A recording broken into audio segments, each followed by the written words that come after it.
Bonjour à tous et bienvenue dans cette nouvelle vidéo.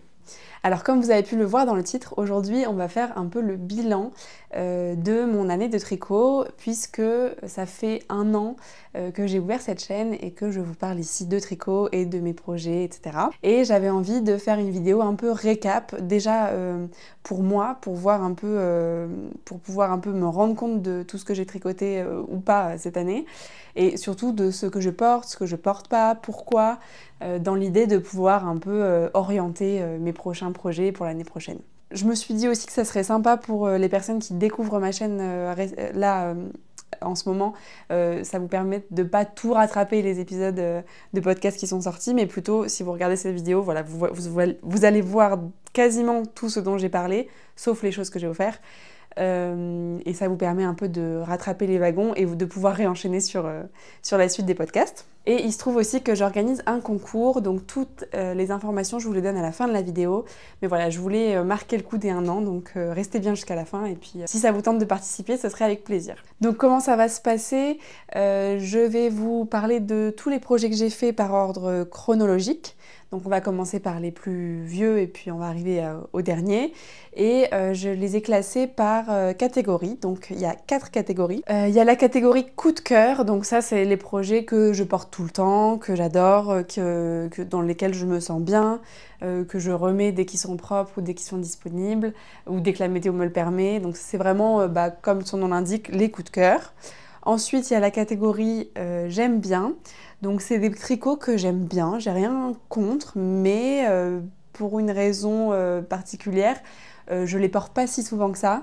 Peut-être parce que même si je les aime bien, c'est pas mon style, c'est pas mes couleurs, enfin on va voir pour chaque tricot. Ensuite, il y a la catégorie, il y a un truc qui cloche. Donc là, il y a vraiment un truc que j'ai identifié dans le design ou autre chose qui ne me convient pas, et du coup, ça va me permettre de me rendre compte, enfin de plus faire les mêmes erreurs pour les prochains projets. Et dernière catégorie, c'est indépendant de ma volonté, c'est les tricots que j'ai pas apportés, mais vous verrez, c'est pas parce que je les aime pas, et du coup, je peux pas encore savoir si je vais les porter ou non, vous verrez. Donc, premier tricot dont je veux vous parler, c'est celui-ci. C'est le premier que j'ai terminé dans le premier podcast que j'ai publié d'ailleurs. Donc c'est le Color Block Tee, pardon. C'est un tricot que j'ai designé. Et d'ailleurs, c'est un peu pour ça que j'avais commencé les podcasts, parce que j'étais à la recherche de testeuses et j'arrivais pas à en trouver. Et je me suis dit, ah tiens, peut-être si je fais une vidéo, j'aurai des testeuses. Ça a très bien marché, j'ai eu des testeuses. Donc le modèle a pu être testé et sorti sur Ravelry et aussi sur mon site internet, si vous voulez. C'est un peu moins cher sur mon site internet. Pour ce qui est de la catégorie dans laquelle je le classe malheureusement dans j'aime bien et pas coup de cœur. Pourquoi? Parce que en fait, je me rends compte que je le porte pas souvent. Je crois que je l'ai trop vu.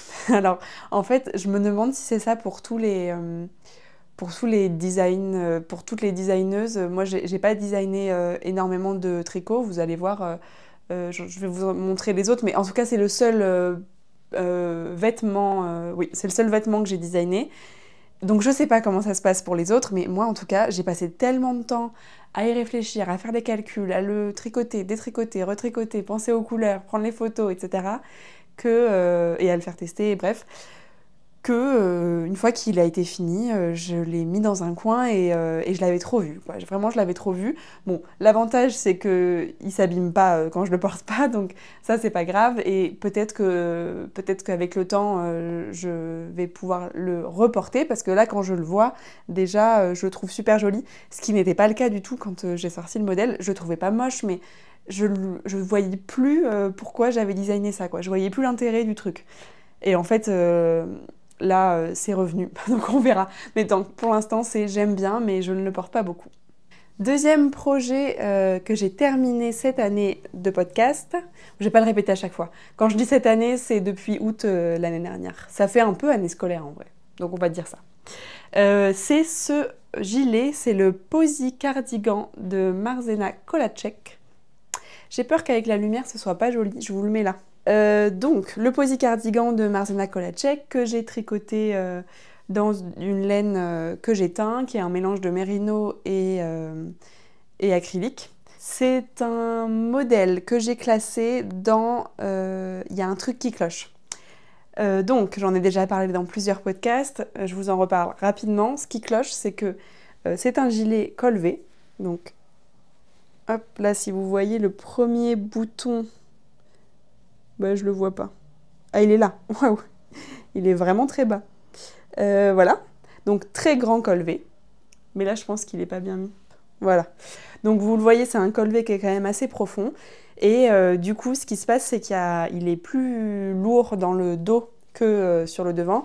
Et du coup, il remonte et ça me gêne. Donc, je l'ai beaucoup porté quand je l'ai terminé l'été dernier, enfin à l'automne, quoi. Et en fait, à chaque fois que je me voyais dans le miroir ou dans le reflet de quelque chose, il était vraiment remonté et je trouve ça pas très joli, quoi. Je trouve ça pas très joli. Donc, parmi vous, il y en avait certains qui m'avaient conseillé de lester le devant. Et en fait, j'ai pas trouvé de boutons lestés ou j'ai cherché du fil qu'on met en bas des rideaux, mais en fait, il y a du plomb dedans. Et du coup, on m'a déconseillé de le faire. Donc, finalement, je l'ai pas fait. Il faudrait que je trouve des boutons lestés, mais j'ai pas fait. Donc, voilà, il y a un truc qui cloche. Le truc qui cloche, c'est qu'il remonte. Ça, c'est corrigible, mais pour l'instant, je procrastine. Et puis on verra. Donc du coup là, je l'ai pas beaucoup porté cet été. Troisième projet terminé de l'année, c'est cette écharpe que j'ai appelée écharpe de reste, tout simplement. C'est une écharpe au point mousse que j'ai tricotée avec des restes que j'avais quand même sélectionnés pour que ça fasse un camailleux de couleur. Et je l'ai tricoté, je crois, en 4,5 avec du coup des fils des fois doublés, des fois triplés, avec à chaque fois à peu près un fil de mohair. Donc j'adore... Ah oui, non, d'abord, je l'ai classé dans Il y a un truc qui cloche. Pourquoi? Parce que j'adore les couleurs. Franchement, les coloris, c'est le camailleux qui va bien avec mon manteau, j'avais quand même fait exprès. Donc ça, il n'y a pas de problème. J'adore la texture, c'est hyper doux, c'est hyper moelleux, etc. Par contre, elle est trop fine. Là, elle est pliée en deux, mais en fait, elle se plie naturellement en deux. Quand je la porte ouverte, elle se replie tout le temps. Et c'est trop fin autour du cou. Ça convient pas pour l'hiver, ça convient un peu pour la mi-saison, mais c'est... Du coup, je l'ai pas beaucoup porté. C'est pas un basique que je peux porter tout l'hiver, quoi. C'est quand il fait pas trop froid. Donc, il y a un truc qui cloche, mais c'est pas corrigible. C'est juste que je le saurai pour les prochaines écharpes de reste que je fais, si j'en fais, parce que j'avais beaucoup aimé faire ça. Si j'en refais, bah, je pense qu'il faut faire soit en rond, soit doubler le nombre de mailles. Donc, on verra. Quatrième projet de l'année, ce sont mes chaussettes, les Pressed Flower Socks de Amy Christopher. Donc, les voici. On les a beaucoup vues. Enfin, elle a décliné son patron en... là, c'est les chaussettes, mais il y a le châle, le bandana, le pull et peut-être même d'autres. Et donc, je sais pas, mais on les a beaucoup vus. Je comprends parce que c'est super mignon. Donc, c'est un motif voilà, de mosaïque avec des petites fleurs. J'aime beaucoup. Je l'ai classé dans coup de cœur parce que je les mettais dès qu'elles étaient propres tout l'hiver. Dès qu'elles étaient propres et qu'il faisait froid, bien sûr, je les remettais. Je les adore. Elles se sont abîmées, mais dans le sens où c'est l'usure normale de chaussettes. Je vérifie quand même le talon, mais oui. C'est l'usure normale, ça a un peu feutré au talon, ça fait des petites boulettes là derrière, là où ça frotte, mais franchement, elles sont hyper jolies et quand même, le plus important, je trouve, pour les chaussettes, c'est la partie qui dépasse de la chaussure. Et ça, c'est nickel, quoi. Et puis, elles sont hyper chaudes parce que c'est de la mosaïque. Donc, du coup, vous tricotez, en fait, quasiment toujours deux fils ensemble. En tout cas, il y a des fils qui passent, vous voyez, sur l'envers. Hop, je vous montre un petit peu plus. Sur l'envers, il y a des fils qui courent. Et du coup, ça fait un tissu presque 2 fois plus épais. Donc, c'est vachement chaud. Et ça, c'est un sacré coup de cœur. Donc, si vous hésitez pour cet hiver, vraiment, n'hésitez pas. Prochain projet que j'ai terminé cette année et je ne compte plus parce que je ne sais plus compter. Je sais plus où j'en suis. C'est un autre de mes designs, c'est le pochon Wouf. Alors, d'abord j'ai fait le Wouf, après j'ai fait le chat que j'ai appelé Miou. Donc dans le même patron, vous avez les 2 grilles de jacquard. Donc c'est un pochon à bouillotte. Donc en fait, dedans, là, il y a une bouillotte que vous remplissez avec de l'eau chaude.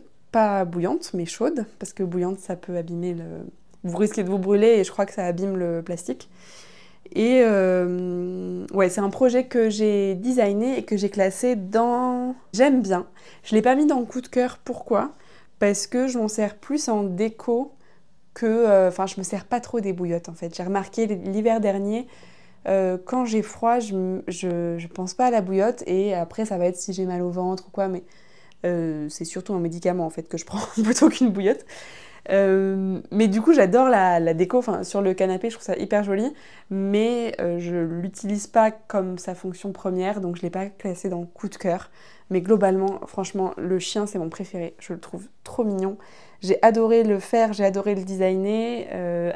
Il a beaucoup plu aussi sur Instagram. Après, il n'y a pas énormément de gens qui l'ont fait, ou alors il y a des gens qui l'ont fait et je le sais pas parce que j'ai pas vu leur projet ni sur Ravelry ni sur les photos, mais il y a beaucoup de gens qui ont vu la photo du chien. Et le chat, c'est quand même parce que bah, je pense à toutes les personnes qui sont plus chat que chien, et moi-même j'aime beaucoup les chats, et du coup j'avais envie de faire son homologue chat, que j'ai fait marron roux avec son petit pull à pois. C'est pas exactement le même pull à pois. Si vous regardez, les pois sont plus épais pour le chien. Après, globalement, le jacquard, vous pouvez le faire... D'ailleurs, c'est pas du jacquard, pardon, c'est de l'intarsia. Vous pouvez un peu le customiser si vous voulez changer les motifs du pull ou quoi. Pour les petits motifs, le col, etc., c'est en duplicate stitch que je les ai fait et je l'explique dans le patron parce que c'est plus simple, je trouve, s'il y a 2 mailles à faire sur le rang, en intarsia, ça fait trop de croisements de fil, alors qu'en duplicate stitch, ça se fait très bien. Donc voilà pour ce projet que j'ai mis, oui, dans J'aime bien. Ensuite, le projet suivant, c'est le Ghost Whisperer, qui est un modèle de... Bah ça m'échappe, alors que j'en ai beaucoup parlé, mais je l'écrirai. Donc c'est un modèle que j'ai tricoté dans une de mes laines aussi, c'est la base Nuage 800 et le coloris Bois de Rose. Et ce modèle, je l'ai classé dans les coups de cœur. Je le mets tout le temps, dès que la météo le permet.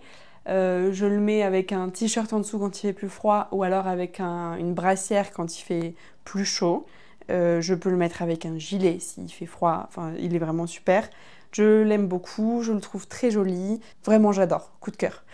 Et j'enchaîne avec le tricot d'après qui est un chouchou que j'ai fait avec les restes de mon Ghost Whisperer justement. Et je l'ai mis dans J'aime bien et pas dans coup de cœur parce que j'aime bien le mettre, j'aime bien le porter. Je sais jamais où il est, c'est pour ça que je vous mets la photo. Je perds toujours mes chouchous, je les mets dans des sacs, dans des pochettes, dans des endroits différents chez moi et du coup bah, je le trouve jamais. Donc j'aimerais bien le mettre plus souvent mais je peux pas. Donc c'est pour ça qu'il n'est pas dans le coup de cœur. Mais globalement, je l'aime bien et j'aime bien associer mon chouchou avec mon Ghost Whisperer, je trouve ça mignon. Projet suivant, c'est encore des chaussettes.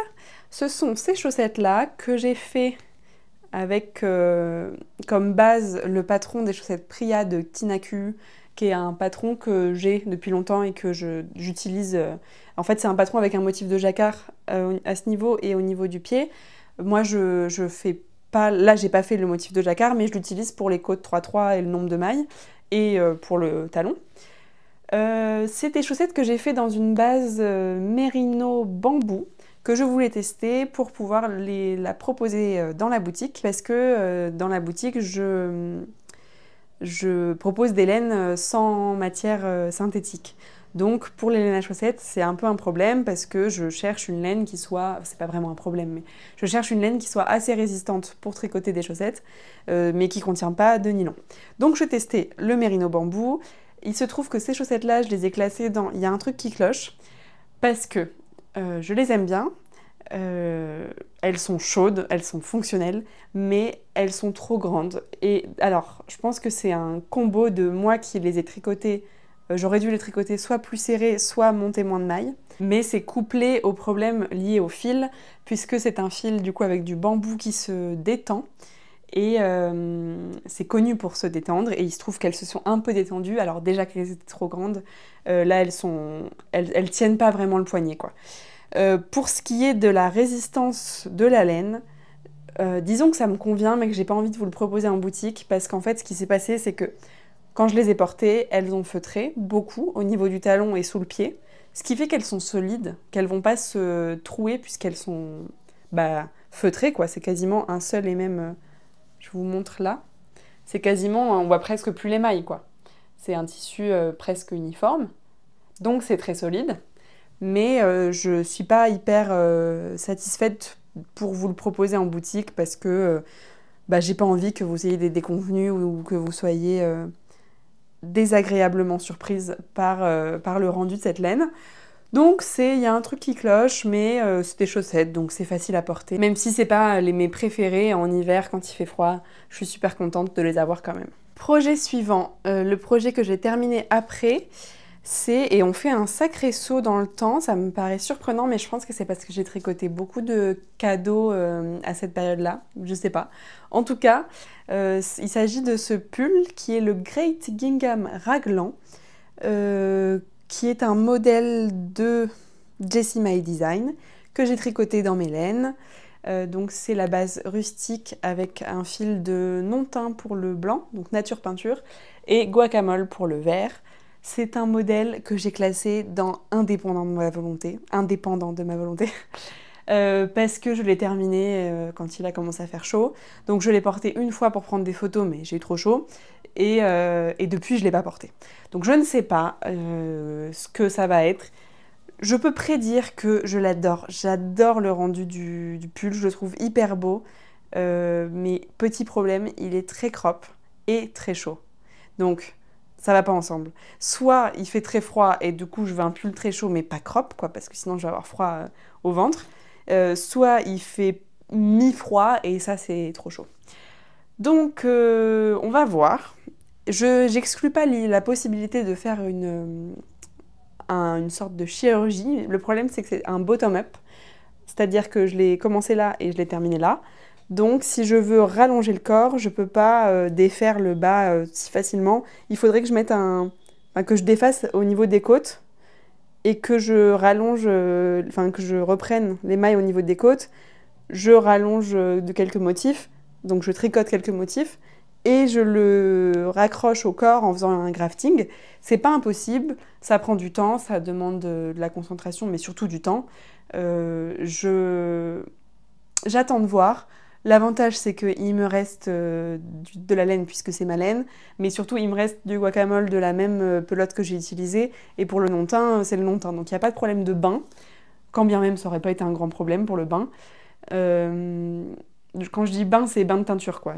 Parce que si vous utilisez des chevaux qui ne sont pas du même bain de teinture, des fois, il peut y avoir une variation de couleur. Là, j'aurais pas ce problème, mais en vrai, ça n'aurait pas été un gros problème. Donc voilà, vraiment, je l'adore, je le trouve trop trop beau, mais on verra. On verra, donc indépendant de ma volonté. Prochain modèle que j'ai terminé cette année, après le Gingham Raglan, c'est le Stella Quilt Cushion. Hop, je vous le montre là, avec la lumière, toujours, j'espère que ça va. De Laura Penrose, qui est un modèle, comme vous le voyez, de protège coussin, que j'ai classé dans coup de cœur, puisque je l'adore, encore une fois, et qu'il est sur le canapé, mais il va hyper bien dans l'ambiance de mon canapé. Je l'aime beaucoup, je suis toujours très contente de le voir, ce qui pourrait ne pas être le cas. Je pourrais être un peu fatiguée de le voir. Non, je le trouve super joli et j'adore le style et l'ambiance que ça crée. J'aime beaucoup les couleurs que j'ai choisies, qui sont à la fois, je trouve, colorées, mais en même temps, tout avec un sous-ton plutôt neutre, sauf peut-être lui, qui est plus vif, mais les autres ont un sous-ton un peu neutre, et du coup, ça marche bien, quoi. Ça fait partie des projets coup de cœur, tout va bien. J'ai trouvé ça très long à tricoter, surtout le rabat derrière, ça prenait des plombes. J'ai pris de la laine très rustique pour la laine non teinte, c'est de la laine paysanne, je crois, en double fil et tricoté serré, donc j'en avais trop marre de le faire. Mais il se trouve que maintenant qu'il est fini, je suis super contente et j'avais envie de faire un deuxième. Ce qui me freine un peu, c'est que justement j'en avais trop marre de le faire, mais peut-être que j'aurais oublié que j'en avais marre cet hiver et que je me motiverai à en faire un deuxième. Prochain projet terminé de cette année, c'est le Tolstati que vous avez beaucoup vu si vous me suivez. C'est un modèle de Rebecca Clow que j'ai classé, à votre avis, roulement de tambour, dans coup de cœur. Parce que je l'adore. Je le porte, ouais, dès que la météo le permet, je le porte. Là, il fait un peu trop chaud parce que c'est l'été, mais à la mi-saison, c'était parfait. Et je découvre avec ce modèle que j'aime les rayures. Et après, j'ai eu une petite période rayures d'ailleurs quand j'ai fait ce modèle. Ouais, j'aime beaucoup les rayures. Alors, c'est un modèle que j'ai tricoté dans mes laines, dans la base 100% mérino, avec le coloris pépite et le coloris bleu à la mode. Et voilà, c'est un modèle que vraiment, dans le patron, est vraiment super bien. Je pense à m'en refaire parce qu'en plus, c'est facile de le customiser. Vous pouvez allonger les manches, vous pouvez le faire... il est aussi écrit pour l'épaisseur DK, si vous voulez le faire en DK. Vous pouvez rajouter des motifs de dentelle, etc. C'est assez facile à customiser. Donc je pense le refaire, on verra, mais vraiment, ça, c'est coup de cœur de l'année. Prochain modèle que j'ai terminé cette année, c'est celui-ci. C'est le Love Note de Tin Can Knits que j'ai tricoté dans les laines de Trélise et les coloris, je m'en souviens plus trop, mais plus du tout même. Je vous les mettrai soit en description, soit tout est sur mon Ravelry. Donc c'est un fil de fingering doublé avec un fil de mohair. Et c'est un projet que j'ai classé dans les coups de cœur parce que je l'ai terminé assez récemment, mais je l'ai porté dès que je pouvais, pareil, pendant mes vacances. Dès qu'il faisait un peu froid le soir, hop, je mettais ça. C'est vraiment un pull doudou, il est hyper doux, il est très léger, très facile à porter. Ouais, gros coup de cœur. C'est un modèle qui a été beaucoup tricoté et ce qui me donnait pas trop envie de le faire. Et en fait, je comprends pourquoi il est bien, dans le sens où ça prend très peu de temps de le faire, puisqu'il est en grosses aiguilles, et que, ouais, vraiment, ça prend très peu de temps de faire ce pull. Et l'effet est vraiment chouette, parce que vous avez la dentelle au niveau de la poitrine qui fait toujours un joli effet, quoi. Et pourtant, elle n'est pas très difficile à faire ni à retenir. Donc, encore un coup de cœur. Décidément, cette fin d'année a été très positive niveau tricot pour moi. Ensuite, prochain modèle, c'est le Summer Secret Crop de Jessie My Design, qui est un modèle gratuit. Donc, je vous montre le dos. En fait, c'est croisé dans le dos. Donc, ça fait ça. C'est un modèle gratuit de Jessie My Design que j'avais choisi parce que je voulais le tricoter en écheveau. Et je l'ai tricoté dans la base 100% soie de El Robledad de la Senta, que j'avais acheté lors d'un marché laineux. Et du coup, j'avais acheté qu'un écheveau et je voulais un modèle qui rentre dans un écheveau. C'est largement le cas pour lui. Je l'ai même rallongé et il me reste un petit peu de laine. Sachant que je l'ai modifié aussi pour qu'il soit tricoté en aiguille 3,5 et qu'il soit en top-down. Donc je parle de ça dans les épisodes de podcast où je le présente, si ça vous intéresse. Et puis j'ai aussi noté mes modifications sur Ravelry. Je l'ai classé dans j'aime bien. Pourquoi? Parce qu'il est très fragile. Et du coup, j'ai un peu peur de le porter. En fait, la soie vraiment ne supporte pas les frottements. Vous le voyez là, bah ça bouloche quoi. Attendez, hop.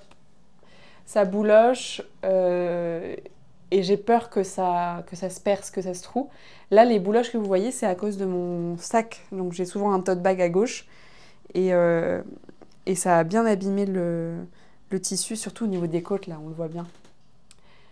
Et donc, quand j'ai vu ça, c'était vraiment au bout de 1 ou 2 portées. Quand j'ai vu ça, ça m'a un peu déchauffé de le mettre trop souvent. Donc je l'aime beaucoup, mais je le mets... comme quelque chose de précieux. Il est hyper doux, la soie, c'est vraiment super doux. Mais voilà, c'est très précieux et du coup, c'est pas pour toutes les occasions. En plus, il est quand même assez léger. Donc, je le mets pas pour aller travailler, par exemple. Et il est assez moulant aussi, parce que du fait que j'avais qu'un écheveau, j'ai fait un truc à bretelles et moulant, parce que sinon, ça rentrait pas. Et voilà. Donc j'aime bien, mais c'est pas un coup de cœur parce que je peux pas le porter à chaque fois. Mais bon, si j'ai une occasion, il est hyper beau, il est très, le drapé est super parce que c'est de la soie, donc j'aime beaucoup quand même. Et on arrive déjà au dernier modèle que j'ai terminé cette année. C'est ce châle que j'ai mis en croissant, que vous avez vu dans ma dernière vidéo, c'est le châle boudoir de Audrey Borrego que j'ai tricoté hop là, dans mes laines. Encore la base 100% mérino, mais cette fois-ci, c'est un mélange du coloris Suzanne et du coloris Violette. Suzanne qui est un coloris éphémère qui dure jusqu'au 21 septembre. Donc si vous voulez vous le procurer, n'attendez pas trop. Vous avez encore un mois, mais n'attendez pas trop. Pour ce patron, enfin ce tricot, je l'ai classé dans la catégorie indépendant de ma volonté, même si c'est un peu dépendant de ma volonté, parce que je ne l'ai jamais porté. Après, je l'ai terminé il y a 2 semaines. Ouais, je pense, oui, c'est ça. Je l'ai encore jamais porté parce que je veux prendre des photos, des jolies photos avant de le porter. Parce que là, il est bloqué bien. Mais en fait, si je le porte, il va se replier et tout, donc il faudra que je le rebloque, et bref. Donc, il faut que je prenne des photos, j'ai pas encore pris les photos, donc je l'ai encore jamais porté. Je peux prédire quand même qu'il va pas être si facile que ça à porter, lié au coloris et au motif de bulle, enfin de rond. Même si je l'aime beaucoup, va falloir que je trouve des tenues avec lesquelles l'associer.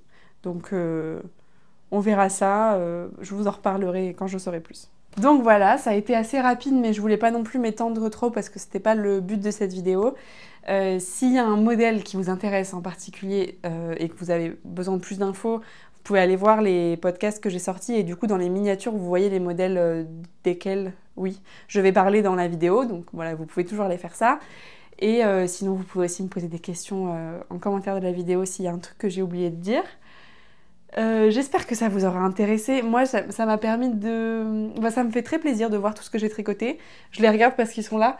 En gros, je trouve que j'ai fait des choses beaucoup plus colorées qu'habituellement. Et ça me fait plaisir d'oser mettre des couleurs. En tout cas, j'ai voulu tricoter des couleurs que j'avais pas forcément encore tricotées pour voir un peu ce que ça donne. Et j'aime bien, ça me fait plaisir de les voir tous dans ma penderie. Je les ai pendus tous les uns à côté des autres. En fait, j'ai classé mes vêtements par couleur. Et mes tricots, ils sont pas par couleur, mais ils sont tous ensemble. Et ça me fait trop plaisir de les voir tous ensemble. Et donc maintenant, on va passer à la partie concours. Donc je vous en ai un petit peu parlé au début de la vidéo. J'organise un concours pour fêter les 1 an de la chaîne. Parce que c'est pas rien quand même d'avoir tenu 1 an, je suis contente. Et puis il s'en est passé des choses cette année, notamment j'ai ouvert en avril ma boutique en ligne, de laine teinte à la main. Donc c'est un peu, c'est chouette, je suis très contente et ça me permet aussi de vous offrir de la laine. Donc le concours va s'organiser, il y a 3 lots à gagner. Différents. Donc le premier lot, le gros lot, c'est un chèque cadeau ou un bon d'achat de 50 € dans ma boutique. Donc ma boutique, c'est l'Hélène de Margot. Le deuxième lot, c'est un bon d'achat de 25 €. Et le troisième lot, c'est un carnet que j'ai linogravé avec mon logo, plus 4 marqueurs. Donc c'est des marqueurs de maille que je fais en laine feutrée. Donc il y a 4 coloris différents, donc vous aurez la troisième personne aura le lot des 4. Et voilà, j'espère que ça vous plaira. Pour ce qui est des cartes cadeaux, enfin des bons d'achat, évidemment, vous choisissez ce que vous voulez parmi ce qui est disponible. Et puis même s'il y a des ruptures de stock, on peut s'arranger. Pour participer, il faut que vous soyez abonné à ma chaîne. Vérifiez bien que vous êtes abonné parce que des fois, on regarde les vidéos, enfin, il y a des gens qui regardent les vidéos et YouTube vous les propose, mais en fait, vous n'êtes pas abonné et en fait, vous avez l'impression de l'être puisque YouTube vous propose toujours mes vidéos comme il sait que vous allez les regarder, mais en fait, vous n'êtes pas forcément abonné. Donc, vérifiez bien ça. Il faut laisser un commentaire en me disant que vous participez et puis en me racontant ce que vous voulez si vous voulez rajouter quelque chose et likez la vidéo. Voilà. Donc le tirage au sort, il va se faire le 3 août et j'annoncerai les 3 gagnants dans la vidéo, ma prochaine vidéo qui sort le jeudi 4 août. Et pour ce qui est des restrictions, c'est réservé aux personnes qui habitent en France et ça inclut l'outre-mer ou dans l'Union européenne parce que je livre pas dans les autres pays pour l'instant. Voilà, c'est tout ce que j'avais à raconter pour aujourd'hui. Je vous laisse pour cette fois et je reviens dans 2 semaines pour un podcast tricot où je parlerai de mes encours, etc.